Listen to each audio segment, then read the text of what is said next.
జీవితంలో ఒక్కసారైనా దర్శించాలనుకునే అద్భుత యాత్ర కైలాస మానస సరోవర యాత్ర. పూర్తి వివరాల కోసం సంప్రదించండి Shri Gayatri Tours and Travels. Sir నమస్కారం సార్. నమస్తే.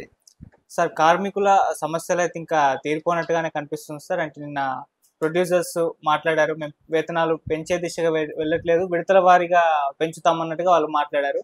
అయితే ఈ సీన్ లో మనం మొదటి నుంచి కూడా చూసుకుంటూ వస్తే ప్రొడ్యూసర్స్ చిరంజీవి గారితో భేటీ అయినప్పుడు చిరంజీవి గారు కూడా రంగంలోకి దిగారు, ఇక ఈ సమస్యను ఆయన పరిష్కరిస్తారని చెప్పేసి అనుకున్నారు, చాలా మంది భావించారు. అయితే ఇప్పుడు నిన్న ఆయన ఒక స్టేట్మెంట్ రిలీజ్ చేశారు.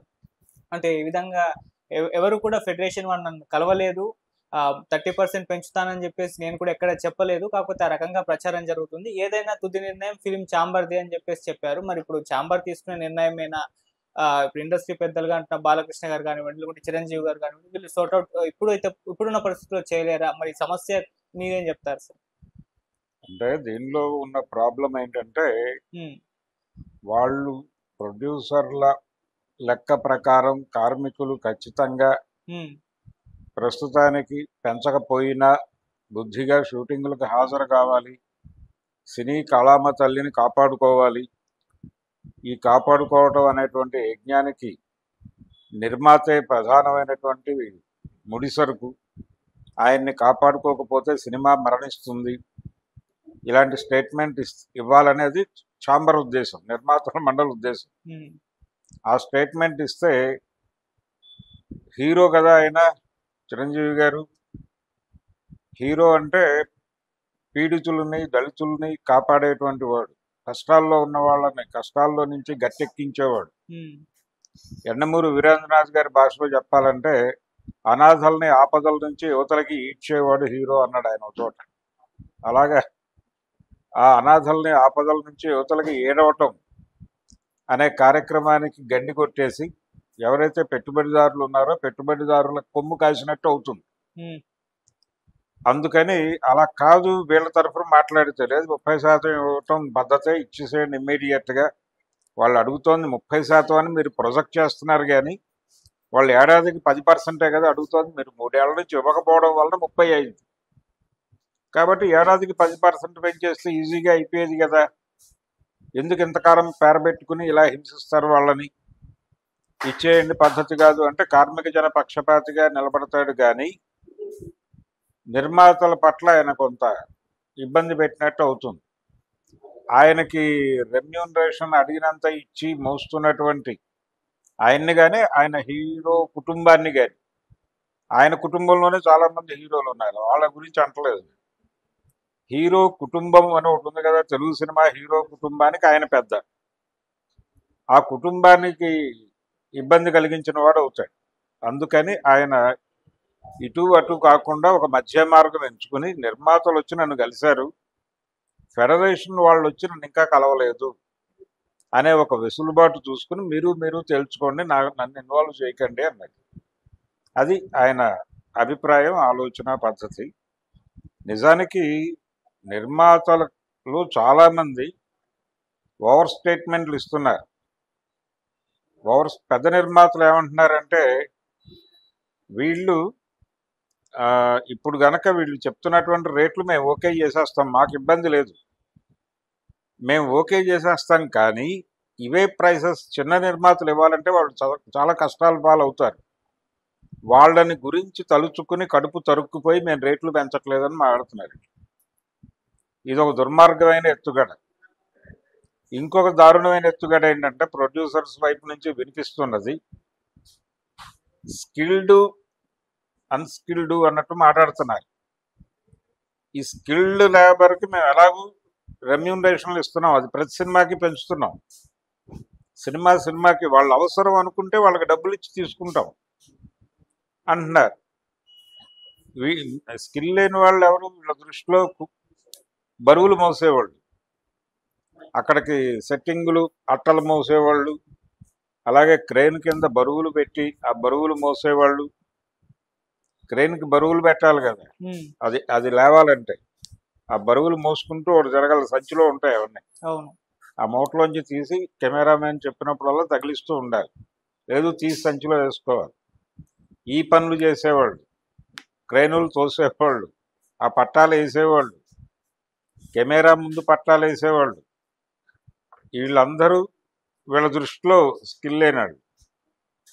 వీళ్ళ వేతనాలు ఎంత ఉంటాయి వీళ్ళకి? అంటే వీళ్ళని పట్టుకెళ్ళినటువంటి ఏజెంట్కి నిన్న జూనియర్ ఆర్టిస్టుల వాళ్ళు ఎవరో మాట్లాడుతూ మాకేదో కోట్లు కోట్లు వచ్చేస్తున్నట్టు మాట్లాడతారేంటి వీళ్ళు, మాకు ఇచ్చేది ఎంత, మాకు వీళ్ళకి ఏజెంట్ కమిషన్ ఉంటుంది, ఏజెంట్ కమిషన్ పోను 800 చిల్లర అలా మిగులుతుంది షూటింగ్ ఉన్నప్పుడు. షూటింగ్ ఉంటే ప్రతిరోజు షూటింగ్ గ్యారంటీగా ఉంటుందని ఏం లేదు. అంటే జనాలు అవసరమైనప్పుడు వీళ్ళని పిలుస్తారు, జనాలతో సినిమాలు తీసేటప్పుడు వీళ్ళ అవసరం ఉంటుంది. ఆ 4 రోజులు వీళ్ళకి పండగ. ప్రతి సినిమాలోనూ ప్రతి సీన్లోనూ జనం ఉండాలని లేదు. వాళ్ళు కూడా ప్లాన్డ్గా బడ్జెట్ వేసుకుని జనం ఉన్న షాట్లన్నీ ఒకే రోజు పెట్టేసి కొట్టేస్తారు. ఈ కొట్టే 1 or 2 days పెట్టేసి కొట్టేస్తారు. లేదు ఒక షెడ్యూల్ వేసుకుంటారు, వారం రోజులు కొట్టేస్తారు, ఏదైనా జాతర సీన్లు ఇలాంటివి. అలాంటప్పుడు ఆ 4 రోజులు డబ్బులు వస్తాయి. తర్వాత ఇంకో జాతరోడు పిలిచే వరకు వీళ్ళు ఖాళీని ఈ డబ్బులు పెట్టుకునే బతకాలి. కోట్లు కోట్లు తినేస్తున్నట్టు మాట్లాడతారేంటి అని మాట్లాడాడు నేను జూనియర్ ఆర్టిస్ట్. దాదాపు ఈ బరువులు మోసే వాళ్ళ పని అదే. వాళ్ళేమో వీళ్ళ దృష్టిలో అన్స్కిల్డ్ లేబర్. వాళ్ళకి జీతం వాడికి ఇచ్చేది అంతా 800 700 ఇస్తారు, వాళ్ళకి ముట్టేది అది ఫైనల్గా. అంతా ముట్టిన తర్వాత వాడు పని చేస్తున్నది ఎంత టైము. ఇంకో చర్చ ఉంది, 6 to 6 call sheet, 9 to 9 call sheet అంటున్నారు. 9 to 9 కాల్ షీట్ అంటే అన్ని గంటలు పని చేసినట్టు వాళ్ళు 12 hours 12 గంటలు పనిచేసినట్టు. మీరు లేబర్ యాక్ట్ ప్రకారం 8 గంటలు కదా. మీరు తెల్లారు లేస్తే లేబర్ కమిషనర్ అంటారు ప్రొడ్యూసర్లు. దీన్ని గవర్నమెంట్ అంగీకరిస్తుందా? ఈ 12 గంటలని మీరు ఆమోదం తెచ్చుకోగలరా? మీరు వెళ్ళి టికెట్ల రేట్లు పెంచుకుంటారు, ప్రభుత్వాలతో లాలుచీపడి టికెట్ల రేట్లు పెంచుకుంటారు. మీ కంటెంట్ బాగోకపోయినా 700 పెట్టి సినిమా చూసి బోరును ఏడుస్తారు. హరిహర వీరమల్లుకి అభిమానులే బోరును ఏడ్చారు 700 పెట్టి టికెట్లు కొనుక్కుని. ఈ పరిస్థితి. ఆ కంటెంట్ ఉన్నా లేకపోయినా హీరో ఈ గొడవ అంతా నడుస్తోంది. మీరు అవన్నీ డబ్బులు తెచ్చుకుంటారు, డబ్బులు చేసుకుంటారు. రెండోది ఇంకొక దారుణమైన స్టేట్మెంట్ అంటే ప్రొడ్యూసర్లు ఈ ఐటీ కంపెనీల జీతాలు వచ్చేస్తున్నాయి వీళ్ళకని మాట్లాడటం ఒక దుర్మార్గం. ఈ స్కిల్డ్ అన్స్కిల్డ్ అని మాట్లాడటం ఇంకో దుర్మార్గం. వీళ్ళని ఫెడరేషన్ రద్దు చేసేయమని చెప్పండి. ఎందుకు వచ్చిన గొడవ? వాళ్ళు పెట్టిందేగా ఫెడరేషన్, వీళ్ళు పెట్టుకుంది కాదుగా. మీరు ఫెడరేషన్ అని పెట్టారు, దానిలో ప్రతి క్రాఫ్ట్కి ఒక వ్యవస్థ ఉంది, దానికి ఎన్నికలు జరుగుతాయి. ఈరోజు కూడా ఎన్నికలు జరుగుతున్నాయి.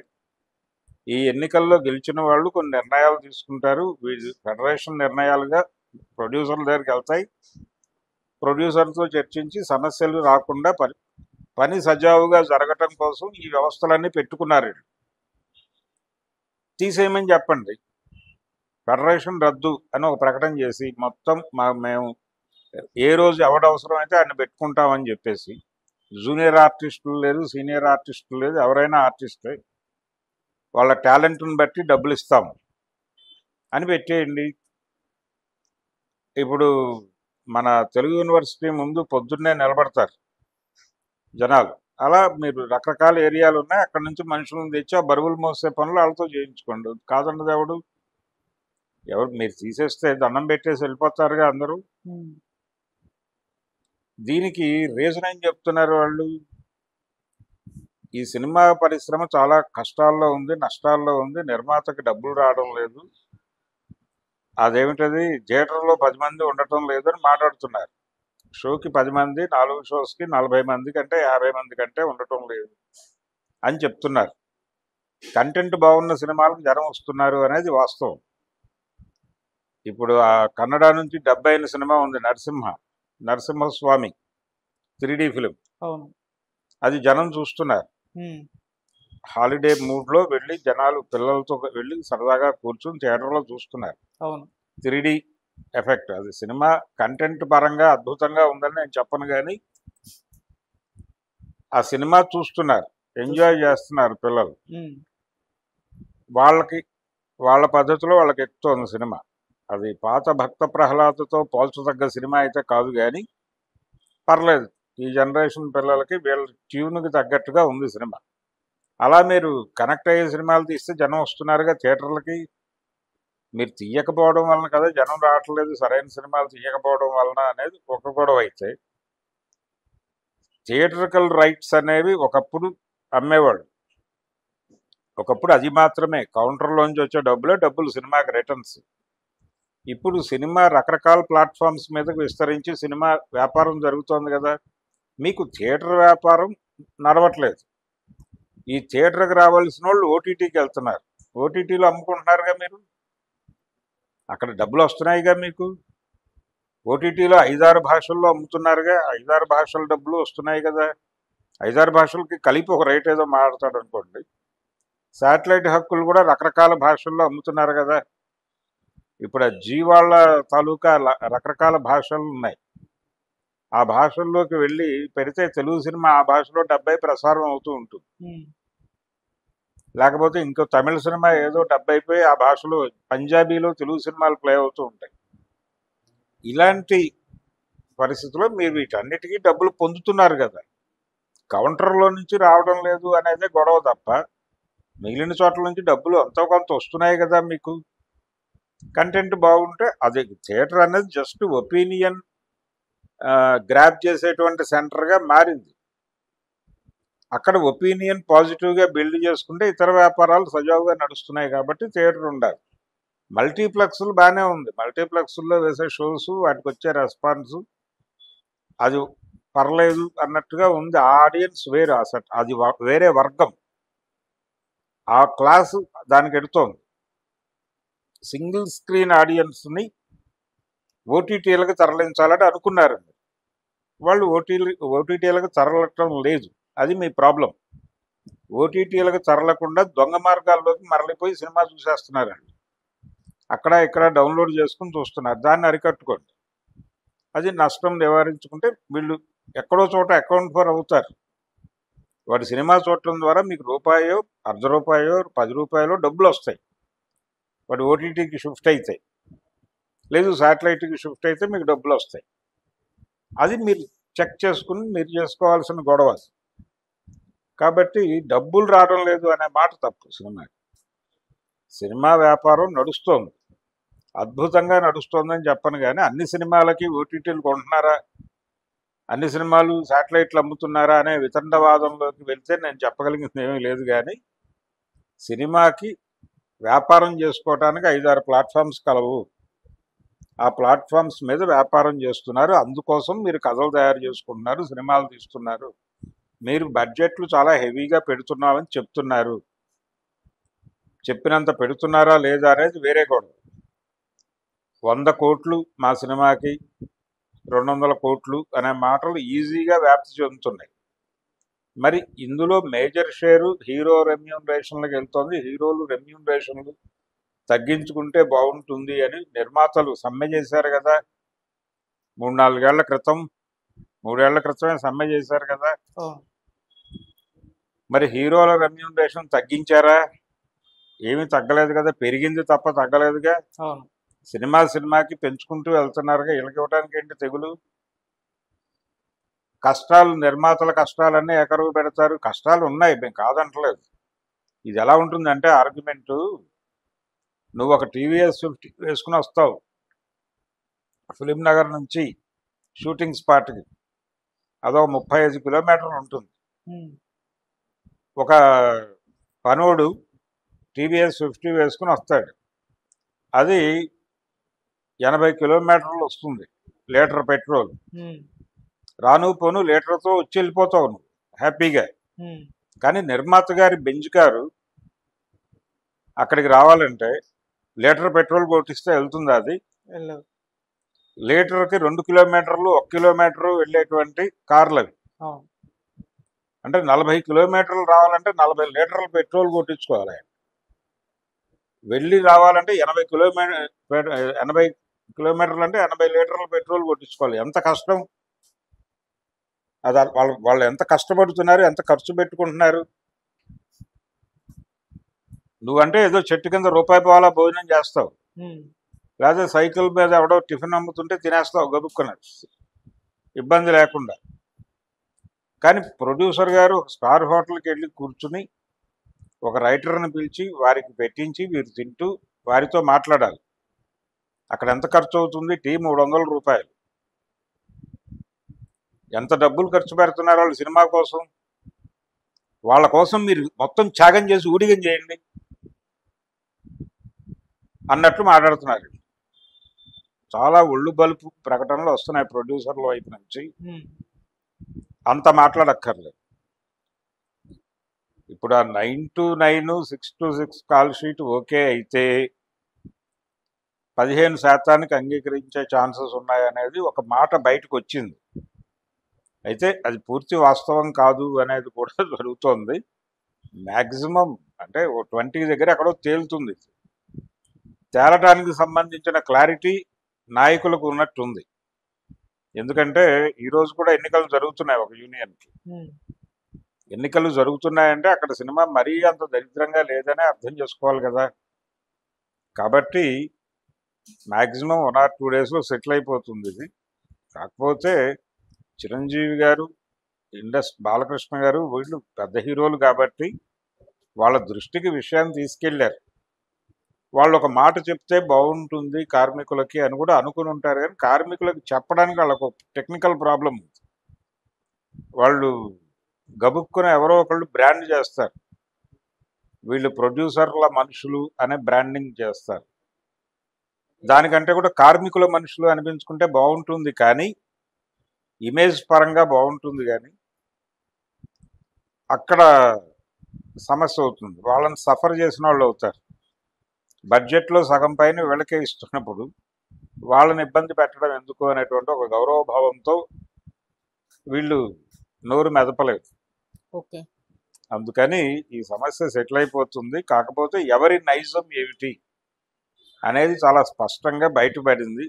దీనివలన చాలా అంటే యూనియన్గా అలా మాట్లాడుతుంటారు, కానీ ఇండివిజువల్గా మాట్లాడేటప్పుడు గబగబా వాళ్ళ స్వభావాలు బయటకు వచ్చినాయి. వాళ్ళ స్వభావాలు బయటకు వచ్చి ఈ స్కిల్డ్ అన్స్కిల్డ్ ఈ డైలాగులు ఒక ఇండివిజువల్ ప్రొడ్యూసర్ మాట్లాడింది. విశ్వప్రసాద్ గారు వాళ్ళు మాట్లాడారు. మాట్లాడుతూ స్కిల్డ్ వాళ్ళకి డబ్బులు ఇస్తున్నాం కదా, మేము సినిమాకి పెంచుతున్నాం కదా అన్నాడు. ఆయన దృష్టిలో లేబర్ అంటే చాలా చిరాకు ఉంది ఆయనకి. వీళ్ళకి ఆ బరువులు మోసే వాళ్ళకి కూడా పెంచేయటం ఏంటి, అది చేసే పనే ఉంది అనుకుంటారు. కానీ అది పనే. ఆ పని అంటే అంతే సమర్థత, అంతే కెపాసిటీ ఉన్నటువంటి ఇంకొక మనిషి కొత్తవాడిని తెస్తే వీడు మోసినంత చాకచక్యంగా వాడు మొయ్యలేకపోవచ్చు. కాబట్టి వీళ్ళకి అలవాటైన పని కాబట్టి వాడు చేసుకుంటాడు, అక్కడే బతుకుతున్నారు. అసలు ఇంకో ప్రమాదం ఉంది. అసలు వీళ్ళు నిర్మాతల మండలి అద్భుతం, ఛాంబర్ ఒక అద్భుతమైన నిర్ణయం తీసుకుంటే ఫెడరేషన్ ఎత్తేసి ఈ రోజువారీ కూలీల పనులు మోతలకి మేము వేరే వాళ్ళని పెట్టుకుంటాం, స్కిల్డ్ వాళ్ళకి రెమ్యూనరేషన్లు ఇచ్చుకుంటాం అనుకుంటే ఇప్పుడు ఆల్రెడీ అన్ని ఏరియాల్లోనూ రకరకాల ప్రాంతాల నుంచి కూలీలు వస్తున్నారు. ఎక్కడి నుంచి? బీహార్ నుంచి, లేకపోతే బెంగాల్ నుంచి, నేపాల్ నుంచి, ఉత్తరప్రదేశ్ నుంచి, మధ్యప్రదేశ్ నుంచి విపరీతమైన వలసలు ఉన్నాయి. గుజరాత్ నుంచి కూడా వలసలు ఉన్నాయి విపరీతంగా. వీళ్ళందరూ వచ్చేసి ఇక్కడ కూలీ రేట్లు పెరగకుండా చేస్తున్నారు అని లోకల్ కూలీలు ఏడుస్తున్నారు. ఆల్రెడీ ఇతర పనులు, భవన నిర్మాణం, ఇతర రంగాల్లో కూలీ పనుల ధరలు పడిపోవడానికి కారణం ఈ విపరీతమైనటువంటి మైగ్రేషన్ వలన భయపడి వస్తున్నాం మేమని కూలీలందరూ ఏడుస్తున్నారు. ఇంకా ప్రెజర్ ఉంది, వాళ్ళని మీరు టేక్ ఓవర్ చేయండి, ఇంకా తక్కువకే పనిచేస్తారు. ఇప్పుడు 800 ఇస్తున్న చోట 100 రూపాయలు రోజుకి ఇస్తాం భోజనాలు పెట్టారన్నా వాళ్ళు వచ్చేసి పనిచేయడానికి సిద్ధంగా ఉన్నారు. పెట్టేసుకోండి హాయిగా. ఇలా పనులు దొరక్క కాస్త ఒత్తిడి పెరిగిన తర్వాత వాళ్ళే ఏదో ఒక నిర్ణయం తీసుకుని మిమ్మల్ని ఉంచాలో తీసేయాలో ఒక నిర్ణయం తీసుకుంటారు.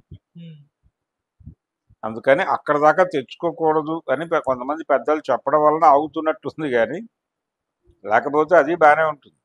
ఓకే, ఆ స్థాయికి తీసుకెడుతున్నారు వీళ్ళు. ఇండివిజువల్ టాక్లో చాలా చిరాకు పెడుతున్నారు. అంటే హీరోలకు ఇవ్వడానికి వీళ్ళకేం సంబంధం? హీరోలను చూసి బయ్యర్ వస్తాడు, ఈ కూలోని చూసి ఎవరు వస్తారు అని మాట్లాడాడు ప్రొడ్యూసర్. వాళ్ళు అంత అడుగుతున్నారా?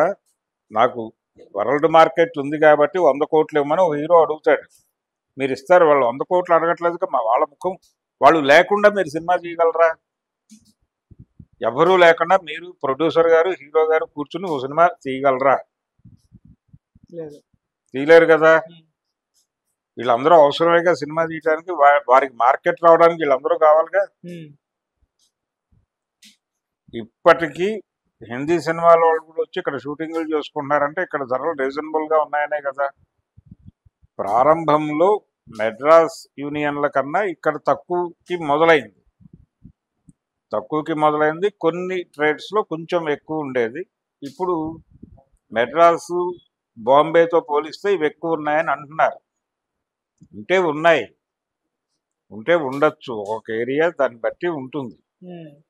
ఇళ్ళ అద్దెలు పెరుగుతున్నాయి కదా, 10,000 లేకుండా ఇల్లు రావట్లేదు కదా. సాధారణమైన ఇల్లు కూడా ఒక చిన్న మిడిల్ క్లాస్ వాడు ఉండాలి అనుకునే ఏరియాలో లొకాలిటీలో కూడా సినిమా వాళ్ళు మెజారిటీ ఆక్యుపై అయి ఉన్నటువంటి కృష్ణానగర్ లాంటి ప్రాంతంలో ఒక ఫ్యామిలీ కొంచెం బెటర్గా ఉండాలనుకుంటే 10 నుంచి 15,000 పెట్టాల్సిన పరిస్థితి. మీరు ఇస్తున్న వేతనాలకి దానికి వాళ్ళు తినడానికి వాళ్ళ స్కూల్ ఫీజులకి ఎక్కడ సరిపోతుంది? వాళ్ళకి సంసారాలు ఉంటాయి కదా. మీలాగా 1/2 కిలోమీటర్కి 1 లీటర్ పెట్రోల్ కాలే కార్లు వేసుకుని తిరగకపోయినా కానీ వాళ్ళకి ఖర్చులు ఉంటాయి కదా. కన్సిడర్ చేయండి బాబు. అదేదో సినిమాలో నూతన్ ప్రసాద్ గారు రిక్షావాడు ₹1/2 ఎక్కువ అడిగాడు అంటే గొడవ పడతాడు. ఎందుకు ఇవ్వాలి నీకు ₹1/2 అంటాడు. అంటే అయ్యా అన్ని ధరలు పెరిగాయి కదా అయ్యా అంటాడు. ధరలు పెరిగింది మాకు అంటాడు ఆయన. అదేమిటి అని ఆశ్చర్యపోతాడు రిక్షావాడు.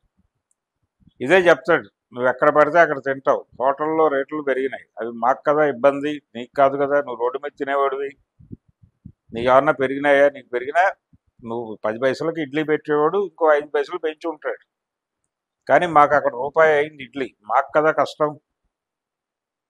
అలాగే పోస్టల్ రేట్లు పెరిగినాయి, నీకేం సంబంధం? రిజిస్ట్రేషన్ ఛార్జీలు పెంచారు, అది మాకు కదా కష్టం. నీకేంటి చెట్టు కింద పడుకునేవాడు, నీకు రిజిస్ట్రేషన్తో పనే ఉంది, నీకు గవర్నమెంట్ వాడు ఇల్లు ఇస్తాడు కదా. మేము ఇల్లు కొనుక్కుంటాం కష్టపడి అంటే దోచి అనేది వేరే గొడవ. మేము రిజిస్ట్రేషన్ ఛార్జీలు పెంచారంటే మేము కదా సఫర్ అయ్యేది. ఇవన్నీ మా సఫరింగ్స్, మీకేం సంబంధం? రోడ్డు మీద బతికే వాళ్ళకి హాయిగా మీరు ఎంత సుఖపడుతున్నారో మీకు తెలియట్లేదు, మేము ఎంత కష్టపడుతున్నామో అర్థం కావట్లేదు నీకు. అనవసరంగా ₹1/2 ఎక్కువ ఇస్తున్నాను నీకు, జాగ్రత్తగా ఖర్చు పెట్టుకో, ముండకి రెండకి ఖర్చు పెట్ట, కడుపుకు తిని అంటాడు.